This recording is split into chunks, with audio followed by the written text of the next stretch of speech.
দ্বিতীয় অধ্যায় আরব জাতিসমূহ। ঐতিহাসিকরা আরব জাতিসমূহকে 3 ভাগে ভাগ করেছেন। 1. আরব বারেবা। আরব বারেবা বলতে আরবের সেই সব প্রাচীন গোত্র এবং সম্প্রদায়ের কথা বোঝানো হয়েছে যারা সম্পূর্ণ বিলীন হয়ে গেছে। এসব গোত্র ও সম্প্রদায় সম্পর্কে প্রয়োজনীয় বিস্তারিত তথ্য এখন আর জানা যায় না, যেমন আদ, সামুদ, তাসাম, জাদিস, আমালেকা প্রভৃতি জাতি। 2. আরব আবেরা। এ দ্বারা সেসব গোত্রের কথা বোঝানো হয়েছে যারা ছিল ইয়ারুব ইবনে ইয়াসজুব ইবনে কাহতানের বংশধর। এদেরকে কাহতানি আরবও বলা হয়। 3.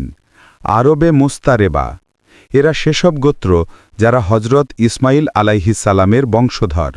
এদেরকে আদনানি আরবও বলা হয়। আরবে আরেবা অর্থাৎ কাহতানি আরবদের প্রকৃত বাসস্থান ছিল ইয়েমেনে।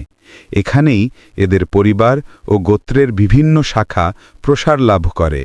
এদের মধ্যে 2টি গোত্র বিশেষ খ্যাতি লাভ করে, যথা ক. হিমহিয়ার। এদের বিখ্যাত শাখার নাম হচ্ছে জাইদুল জমহুর, খোজা এবং জাকাসেক। খ. কাহতান।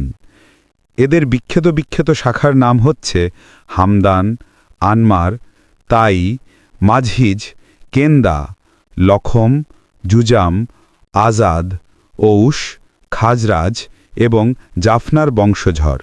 নিজস্ব এলাকা ছেড়ে এরা সিরিয়ার আশেপাশে বাদশাহী কায়েম করেছিল। পরে এরা গাসসান নামে পরিচিতি লাভ করে। সাধারণ কাহতানি গোত্রসমূহ পরবর্তীকালে ইয়েমেন ছেড়ে দেয় এবং আরব উপদ্বীপের বিভিন্ন এলাকায় বসতি স্থাপন করে। এরা সেই সময় দেশত্যাগ করেছিল যখন রোমকরা মিশর ও সিরিয়া অধিকার করার পর ইয়েমেনবাসীর জলপথের বাণিজ্যের ওপর নিজেদের আধিপত্য প্রতিষ্ঠা করেছিল এবং স্থলপথের বাণিজ্যও নিজেদের অধিকারে এনেছিল। এর ফলে কাহতানিদের বাণিজ্যিক সুযোগ সুবিধা সম্পূর্ণ বিনষ্ট হয়ে গিয়েছিল। এমনও হতে পারে কাহতানি এবং হিমিয়ারি গোত্রসমূহের মধ্যে বিবাদ বিসম্বাদ দেখা দেয়ায় কাহতানিরা দেশত্যাগে বাধ্য হয়েছিল। এরূপ মনে করার এটাই কারণ যে কাহতানি গোত্রসমূহ দেশত্যাগ করেছিল, কিন্তু হিমিয়ারি গোত্রসমূহ তাদের জায়গায় অটল ছিল। যেসব কাহতানি গোত্র দেশত্যাগ করেছিল তাদের 4 ভাগে ভাগ করা যায়, যথা 1. আজাদ। এরা তাদের সর্দার ইমরান ইবনে আমার মুজাইতিয়ার পরামর্শে দেশত্যাগ করে। প্রথমে এরা ইয়েমেনে এক জায়গা থেকে অন্যত্র স্থানান্তরিত হয় এবং অবস্থা সম্পর্কে খোঁজখবর নেওয়ার জন্যে বিভিন্ন দল পাঠাতে থাকে। এরপর উত্তর দিকে অগ্রসর হয়ে বিভিন্ন জায়গায় বিচ্ছিন্নভাবে বসতি স্থাপন করে। এদের বিস্তারিত বিবরণ নিম্নরূপ। সালাবা ইবনে আমার। এই ব্যক্তি প্রথমে হেজাজ অভিমুখে রওনা হয়ে সালাবা এবং জিকারের মাঝখানে অবস্থান গ্রহণ করেন। তার সন্তানেরা বড় হলে এবং খানদান শক্তিশালী হলে তখন মদিনার অভিমুখে রওনা হন এবং মদিনাতেই বসবাস করেন। এই সালাবার বংশধার থেকে আউস এবং খাজরাজের জন্ম। আউস এবং খাজরাজ ছিল সালাবার পুত্র হারেসার সন্তান। হারেস ইবনে আমার, তিনি ছিলেন খোজার সন্তান। এই বংশধারার লোকেরা হেজাজ ভূমির বিভিন্ন জায়গায় ঘোরাফেরার পর মারা আজ জাহারানে অবস্থান নিয়ে পরে মদিনায় হামলা করে। মক্কা থেকে বনি জরহুম গোত্রের লোকদের বের করে দিয়ে নিজেরা মক্কায় বসতি গড়ে। ইমরান ইবনে আমার, এই ব্যক্তি এবং তার সন্তানেরা আম্মানে বসবাস করতে থাকেন। এ কারণে এদেরকে আজিদ এ আম্মান বলা হয়ে থাকে। নাসার ইবনে আজাদ, এই ব্যক্তির সাথে সম্পৃক্ত গোত্রসমূহ তোহামায় অবস্থান করে। এদেরকে আজিদে শানুয়ায় বলা হয়ে থাকে। জাফনা ইবনে আমার, এই ব্যক্তি সিরিয়ায় চলে যান এবং সেখানে সপরিবারে বসবাস করেন। তিনি ছিলেন গাসসানি বাদশাদের প্রপিতামহ। সিরিয়ায় যাওয়ার আগে এরা হেজাজে গাসসান নামক একটি জলাশয়ের কাছে কিছুদিন অবস্থান করেন। 2. লখম জুজাম গোত্র। লখমের বংশধারের মধ্যে নাসার ইবনে রবিয়া ছিলেন অন্যতম। তিনি হীরার শাসনকর্তাদের, যাদের বলা হতো আলে মুনজির, এর পূর্বপুরুষ ছিলেন। 3. বনু তাই গোত্র। এই গোত্র বনু আজদের দেশত্যাগের পর উত্তর দিকে রওনা হয়ে আজা এবং সালমা নামে দুটি পাহাড়ের মাঝখানে বসবাস করতে শুরু করে। তাই গোত্রের কারণে এই দুটি পাহাড় বিখ্যাত হয়ে ওঠে। 4. কিন্দা গোত্র। এই গোত্রের লোকেরা প্রথমে বাহরাইনের বর্তমান আল আহমা নামক স্থানে বসতি স্থাপন করে। কিছুকাল পর তারা হাদ্রামাউতে যায়, কিন্তু সেখানেও তারা টিকতে পারেনি। অবশেষে নজদে গিয়ে বসতি স্থাপন করে এবং একটি সরকার প্রতিষ্ঠা করে, কিন্তু সে সরকারও স্থায়ী হয়নি। কিছুকালের মধ্যেই তাদের নাম নিশানাও মুছে যায়। কাহাতান ছাড়া হিমিয়ারের আরেকটি গোত্র ছিল, তার নাম ছিল কোজাআহ। এই গোত্রের নাম হিমিয়ারি হবার ব্যাপারে মতভেদ আছে। এরা ইয়েমেন থেকে চলে গিয়ে ইরাকের বাদিয়াতু সামাওয়াতে বসবাস করতে থাকে। আরবে মোস্তারেবা। এদের পূর্বপুরুষ ছিলেন সৈয়দেনা হজরত ইব্রাহিম আলাহিসাল্লাম। তিনি ছিলেন প্রকৃতপক্ষে ইরাকের উজ শহরের অধিবাসী। এ শহর ফোরাদ নদীর পশ্চিম উপকূল কুফার কাছে অবস্থিত ছিল। ফোরাদ নদী খননের সময় পাওয়া নিদর্শনসমূহ থেকে এ শহর সম্পর্কে অনেক তথ্য জানা গেছে। হজরত ইব্রাহিম আলাহিসাল্লামের পরিবার এবং উজ শহরের অধিবাসী ও তাদের ধর্মবিশ্বাস সম্পর্কেও অনেক তথ্য এতে উদ্ঘাটিত হয়েছে। হজরত ইব্রাহিম আলাহিসাল্লাম দিনের তাবলিগের জন্যে দেশের ভেতর ও বাইরে ছুটোছুটি করেন। একবার তিনি মিশরে যান। হজরত ইব্রাহিম আলাহিসাল্লামের স্ত্রী সারা রাদিয়াল্লাহু আনহার কথা শোনার পর ফেরাউনের মনে মন্দ ইচ্ছা জাগে। অসৎ উদ্দেশ্যে সে হজরত সারাকে নিজের দরবারে ডেকে নেয়। তারপর তা চরিতার্থ করতে চায়। হজরত সারা রাদিয়াল্লাহু আনহা আল্লাহর দরবারে দোয়া করেন। তার দোয়ার বরকতে আল্লাহ তাআলা ফেরাউনকে এমনভাবে পাকড়াও করেন যে সে অসহ্য যন্ত্রণায় ছটফট করতে শুরু করে। এতে সে বুঝতে পারে যে হজরত সারা আল্লাহর খুবই প্রিয়পাত্রী এবং পুণ্যশীলা রমণী। হজরত সারারে বৈশিষ্ট্যে মুগ্ধ হয়ে ফেরাউন তার কন্যা হাজেরাকে হজরত সারার হাতে তুলে দেন। হজরত সারা রাদিয়াল্লাহু আনহা হজরত হাজেরাকে তার স্বামী হজরত ইব্রাহিম আলাহিসাল্লামের সাথে বিবাহ দেন।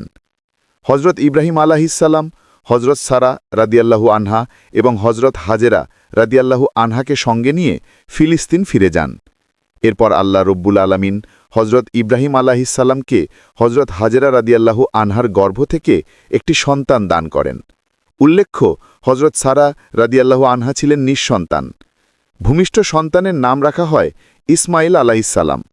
আস্তে আস্তে হজরত সারা রাদিয়াল্লাহু আনহা হজরত হাজেরা রাদিয়াল্লাহু আনহার প্রতি ঈর্ষান্বিত হয়ে ওঠেন এবং নবজাত শিশুসহ হজরত হাজেরা রাদিয়াল্লাহু আনহাকে নির্বাসনে দিতে হজরত ইব্রাহিম আলাহিসাল্লামকে বাধ্য করেন। পরিস্থিতি এমন হয়েছিল যে হজরত ইব্রাহিম আলাহিসাল্লামকে কথা মানতে হয় এবং তিনি হজরত হাজেরা রাদিয়াল্লাহু আনহা এবং হজরত ইসমাইল আলাহিসাল্লামকে সঙ্গে নিয়ে মক্কায় গমন করেন। বর্তমানে যেখানে কাবা ঘর রয়েছে, সেই ঘরের কাছে হজরত ইব্রাহিম আলাহিসাল্লাম স্ত্রী পুত্রকে রেখে আসেন। সে সময় কাবা ঘর ছিল না। একটি টিলার মতো কাবা ঘরের স্থানটি উঁচু ছিল। প্লাবন এলে সেই টিলার দুপাশ দিয়ে পানি চলে যেত। সেখানে মসজিদুল হারামের উপরিভাগে পাশেই জমজমের কাছে একটি বড় বৃক্ষ ছিল। হজরত ইব্রাহিম আলাহিসাল্লাম সেই গাছের পাশে স্ত্রী হাজেরা রাদিয়াল্লাহু আনহা এবং পুত্র ইসমাইল আলাহিসাল্লামকে রেখে আসেন। সে সময় মক্কায় পানি এবং মানব বসতি কিছুই ছিল না। এ কারণে হজরত ইব্রাহিম আলাহিসাল্লাম একটি পাত্রে কিছু খেজুর এবং একটি মশকে কিছু পানি রেখে আসেন। এরপর তিনি ফিলিস্তিন ফিরে যান। কিন্তু কয়েকদিনের মধ্যেই সেই খেজুর ও পানি শেষ হয়ে যায়। কঠিন দুঃসময় দেখা দেয়। সেই করুণ দুঃসময় আল্লাহর রহমতের ঝর্ণাধারা জমজম রূপে প্রকাশ লাভ করে এবং দীর্ঘদিন যাবৎ বহু মানুষের জীবনধারণের উপকরণ রূপে ব্যবহৃত হয়। এর বিস্তারিত বিবরণ মোটামুটি সবার জানা। কিছুকাল পরে ইয়ামেন থেকে একটি গোত্র মক্কায় আসে। ইতিহাসে এ গোত্র জুরহুমে সানি বা দ্বিতীয় জুরহুম নামে পরিচিত। এ গোত্র ইসমাইল আলাইহিসসালামের মায়ের অনুমতি নিয়ে মক্কায় বসবাস শুরু করে। বলা হয়ে থাকে যে এ গোত্র আগে মক্কার আশেপাশের এলাকায় বসতি স্থাপন করেছিল। উল্লেখ রয়েছে যে এই গোত্রের লোকেরা হজরত ইসমাইল আলাইহিসসালামের আগমনের পরে এবং তিনি যুবক হওয়ার আগে জমজমের জন্য মক্কায় আসে। এ পথে তারা আগেও যাতায়াত করেছিল। হজরত ইব্রাহিম আলাইহিসসালাম স্ত্রী পুত্রের দেখাশোনার জন্যে মাঝে মাঝে মক্কায় যেতেন। এভাবে কতবার যাতায়াত করেছিলেন সেটা জানা যায়নি, তবে ঐতিহাসিক তথ্য থেকে কমপক্ষে 4 বার যাওয়া আসার প্রমাণ পাওয়া যায়। 1 পবিত্র কোরআনে আল্লাহ তাআলা বলেছেন, হজরত ইব্রাহিম আলাইহিসসালামকে আল্লাহ তাআলা এ মর্মে স্বপ্ন দেখান যে তিনি তার পুত্র হজরত ইসমাইল আলাইহিসসালামকে জবাই করছেন। এ স্বপ্ন ছিল আল্লাহর এক ধরনের নির্দেশ। পিতা পুত্র উভয়ে এ নির্দেশ পালনে প্রস্তুত হন। উভয়ে আল্লাহর ইচ্ছার কাছে আত্মসমর্পণ করার পর পিতা তার পুত্রকে মাটিতে শুয়ে দিয়ে জবাই করতে উদ্যত হলেন। এ সময় আল্লাহ তাআলা বললেন, হে ইব্রাহিম, তুমি স্বপ্নকে সত্য করে দেখিয়েছ, আমি পুণ্যশীলদেরকে এভাবে বিনিময় দিয়ে থাকি। নিশ্চিতই এটা ছিল একটা সুস্পষ্ট পরীক্ষা। আল্লাহ তাআলা এই পরীক্ষায় উত্তীর্ণ হওয়ার পুরস্কার স্বরূপ হজরত ইব্রাহিম আলাইহিসসালামকে কুরবানির মহান গৌরব দান করেন। বাইবেলে উল্লেখ রয়েছে যে হজরত ইসমাইল আলাইহিসসালাম হজরত ইসহাক আলাইহিসসালামের চেয়ে ১৩ বছরের বড় ছিলেন। কোরআনের বর্ণনারীতি থেকে বোঝা যায় যে ঘটনা ঘটেছিল হজরত ইসহাক আলাইহিসসালামের জন্মের আগে, কেননা সমগ্র ঘটনা বর্ণনা করার পর এখানে হজরত ইসহাক আলাইহিসসালামের জন্মের সুসংবাদ উল্লেখ করা হয়েছে।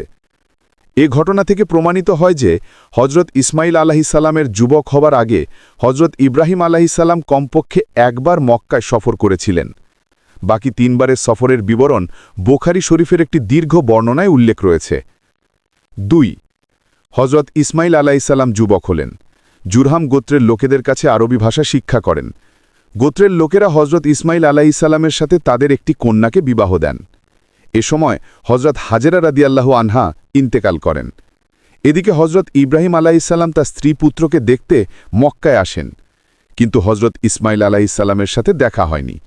পুত্রবধূর সাথে দেখা হলে তিনি অভাব অনটনের কথা ব্যক্ত করেন। হজরত ইব্রাহিম আলাইহিসসালাম পুত্রবধূকে বলে এলেন যে ইসমাইল এলে তাকে বলবে সে যেন ঘরের চৌকাঠ পাল্টে ফেলে। পিতার এই উপদেশের তাৎপর্য হজরত ইসমাইল আলাইহিসসালাম বুঝে ফেলেন। তিনি স্ত্রীকে তালাক দেন এবং অন্য একটি মহিলার সাথে বিবাহ বন্ধনে আবদ্ধ হন। তার দ্বিতীয় স্ত্রী ছিলেন জুরহাম গোত্রের সর্দার মাজাজ ইবনে আমরের কন্যা। 3 হজরত ইসমাইল আলাইহিসসালামের দ্বিতীয় বিয়ের পর হজরত ইব্রাহিম আলাইহিসসালাম পুনরায় মক্কায় আগমন করেন, কিন্তু এবারও পুত্রের সাথে তার দেখা হয়নি। পুত্রবধূর কাছে ঘর সংসারের অবস্থা জিজ্ঞাসা করার পর তিনি আল্লাহর প্রশংসা করেন।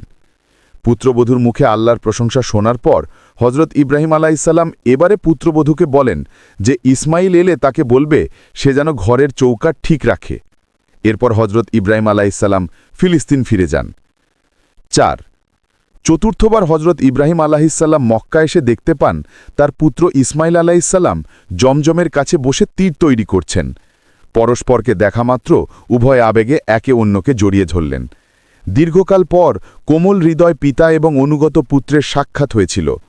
এ সময় তারা পিতাপুত্র মিলিতভাবে কাবা ঘর নির্মাণ করেন, মাটি খুঁড়ে দেওয়াল তোলেন এবং হজরত ইব্রাহিম আলাইহিসসালাম সমগ্র বিশ্বের মানুষকে হজ পালনের আহ্বান জানান। আল্লাহ রব্বুল আলামিন মাজাজ ইবনে আমরের গর্ভে হজরত ইসমাইল আলাইহিসসালামকে 12টি পুত্র সন্তান দান করেন। তাদের নাম ছিল 1 নাবেদ বা নিয়াবুত, 2 কায়দার, 3 আদব্বাইল, 4 মুবশাম, 5 মেশমা, 6 দুমা, 7 মাইশা, 8 হদ, 9 টাইমা, 10 ইয়াতুর, 11 নাফিস, 12 কৈদমান। এই 12 জন পুত্রের মাধ্যমে 12টি গোত্র তৈরি হয়। এরা সবাই মক্কাতেই বসবাস করেন। ইয়ামেন, মিশর এবং সিরিয়ায় ব্যবসা করে তারা জীবিকা নির্বাহ করত। পরবর্তীকালে এসব গোত্র জাজিরাতুল আরবের বিভিন্ন এলাকা এবং আরবের বাইরে ছড়িয়ে পড়ে। এদের সম্পর্কিত বিবরণ মহাকালের গভীর অন্ধকারে হারিয়ে গেছে। শুধু নাবেতি এবং কায়দার বংশধরদের সম্পর্কে কিছু তথ্য জানা যায়। নাবেতিদের সংস্কৃতি হেজাজের উত্তরাংশে বিকাশ লাভ করে। তারা একটি শক্তিশালী সরকার প্রতিষ্ঠা করে এবং আশেপাশের লোকদের উপর আধিপত্য বিস্তার করে। বাতরা ছিল তাদের রাজধানী। তাদের মোকাবেলা করার মতো শক্তি কারও ছিল না। এরপর আসে রোমকদের যুগ। রোমকরা নাবেতিদের পরাজিত করে। মৌলানা সৈয়দ সোলাইমান নদবী রাহিমাহুল্লাহ দীর্ঘ গবেষণা ও আলোচনার পর প্রমাণ করেছেন যে গাসসান বংশের লোকেরা এবং আনজারনি অর্থাৎ ঔস ও খাজরাজ কাহতানিরা আরব ছিলেন না, বরং এই এলাকায় ইসমাইল আলাইসাল্লামের পুত্র নাবেতের অবশিষ্ট বংশধর বসবাস করত। হজরত ইসমাইল আলাইসাল্লামের পুত্র কায়দারের বংশধরেরা মক্কায় বসতি স্থাপন করতে থাকে এবং কালক্রমে এদের বংশবৃদ্ধি ঘটে। পরবর্তীকালে আদনান এবং তৎসৎ পুত্র মায়াদের জামানা আসে। আদনানি আরবদের বংশধারা সঠিকভাবে এ পর্যন্তই সংরক্ষিত রয়েছে। আদনান ছিলেন নবী সাল্লাল্লাহু আলাইহি ওয়াসাল্লামের ১৯তম পূর্বপুরুষ। কোনো বর্ণনায় রয়েছে যে নবী সাল্লাল্লাহু আলাইহি ওয়াসাল্লাম তার বংশধারা বর্ণনা করার সময় আদনান পর্যন্ত পৌঁছে থেমে যেতেন। তিনি বলতেন, বংশধারা বিশেষজ্ঞরা ভুল তথ্য পরিবেশন করে, তবে এসব পূর্বপুরুষদের সব বংশধারাও বর্ণনা করা সম্ভব। অনেকে উপরোক্ত বর্ণনাকে জয়ীব বলে আখ্যায়িত করেছেন। মতে আদনান এবং হজরত ইব্রাহিম আলাইহিসসালামের মধ্যে ৪০ পুরুষের ব্যবধান ছিল। মোট কথা, মায়াদের পুত্র নেজার থেকে কয়েকটি পরিবার জন্ম নেয়। এদের সম্পর্কে বলা হয়ে থাকে যে উল্লিখিত মায়াদের পুত্র মাত্র একটি ছিল, তার নাম নেজার। নেজারের পুত্র সংখ্যা ছিল ৪ এবং প্রত্যেক পুত্রের বংশধর থেকে একটি করে গোত্র গড়ে ওঠে। সেই ৪ পুত্রের নাম ছিল ইয়াদ, আনমার, রাবিয়া ও মোদার। শেষোক্ত দুটি অর্থাৎ রাবিয়া ও মোদার গোত্রের বহু শাখা প্রশাখা বিস্তার লাভ করেছে। রাবিয়া থেকে আসাদ ইবনে রাবিয়া, আনজা, আব্দুল কয়েস, ওয়ায়েল, বক্কর, তাগলাব ও বনু হানিফ সহ বহু গোত্র বিস্তার লাভ করে। মোদারের বংশধরেরা দুটো বড় গোত্রে বিভক্ত হয়েছিল, ১ কয়েসাইনাম ইবনে মোদার এবং ২ ইলিয়াস ইবনে মোদার। কয়েসাইনাম থেকে বনু সুলাইম, বনু হাওয়াজেন, বনু গতফান, গতফান থেকে আরস, জরিয়ান, আশজা ও ঘানি বিন আঙ্গুরের গোত্রগুলো বিস্তার লাভ করে। ইলিয়াস ইবনে মুদার থেকে তমিম ইবনে মোররা, বুদেইন ইবনে মুদ্রেকা, বনু আসাদ ইবনে খুয়েমা এবং কেনানা ইবনে খুজাইমার গোত্রসমূহ বিস্তার লাভ করে। কেনানা থেকে কুরাইশ গোত্র অস্তিত্ব লাভ করে। এই গোত্রের লোকেরা ছিল দেহের ইবনে মালেক, ইবনে নজর ও ইবনে কেনানার বংশধর। পরবর্তী সময়ে কুরাইশরাও বিভিন্ন শাখায় বিভক্ত হয়ে পড়েছিল। কুরাইশ বংশের বিখ্যাত শাখাগুলো হল জম্মে, সাহমা, আদি, মাকজুম, তাইম, কোহরা। কুসাই ইবনে কেলাবের পরিবার অর্থাৎ আব্দুদ্দার, আসাদ ইবনে আব্দুল উয়াজ্জা এবং আব্দে মান্নাফ, এই ৩ জন ছিলেন কুসাইয়ের পুত্র। এদের মধ্যে আব্দে মান্নাফের পুত্র ছিল ৪ জন। সেই ৪ পুত্র থেকে নিম্নোক্ত ৪টি গোত্রের উৎপত্তি হয়: আব্দে শামস, নৌফেল, মোত্তালেব এবং হাশেম। হাশেমের বংশধর থেকে আল্লাহ তাআলা আখেরি নবী হজরত মুহাম্মদ সাল্লাল্লাহু আলাইহি সাল্লামকে মনোনীত করেন।